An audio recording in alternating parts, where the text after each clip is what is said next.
आज सुबह हमने रनिंग वनिंग लगाई, फिर उसके बाद इन कुत्तों को बिस्कुट खिलाया। फिर उसके बाद हमने महाभारत में जो भगवत गीता है उसका प्रथम अध्याय का पहला श्लोक पढ़ा। वो हम आपको भी सुना देते हैं। धृतराष्ट्र जन्म से अंधा था, दुर्भाग्यवश वह आध्यात्मिक दृष्टि से वंचित था। वह यह भी जानता था कि उसी के समान उसके पुत्र भी धर्म के मामले में अंधे हैं, और उसे विश्वास था कि वे पांडवों के साथ कभी भी समझौता नहीं कर पाएंगे, क्योंकि पांचों पांडवों जन्म से ही पवित्र थे। फिर भी उसे तीर्थ स्थान के प्रभाव के विषय में संदेह था, इसलिए संजय युद्ध भूमि की स्थिति के विषय में उसके प्रश्न के मंतव्य को समझने गया। अतः वह निराश राजा को प्रोत्साहित करना चाह रहा था।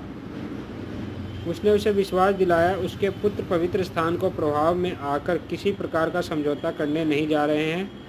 उसने राजा को बताया कि उसका पुत्र दुर्योधन पांडवों की सेना को देखकर तुरंत अपने सेनापति द्रोणाचार्य को वास्तविक स्थिति से अवगत कराने गया। यद्यपि दुर्योधन को राजा कहकर संबोधित किया गया है, तो यह भी स्थिति की गंभीरता के कारण उसे सेनापति के पास जाना पड़ा। उसके बाद दुर्योधन राजनीतिज्ञ बनने के लिए सर्वथा उपयुक्त था, किंतु जब उसने पांडवों की व्यूहरचना देखी तो वह उसका यह कूटनीतिक व्यवहार उसके भय को छिपा न सका।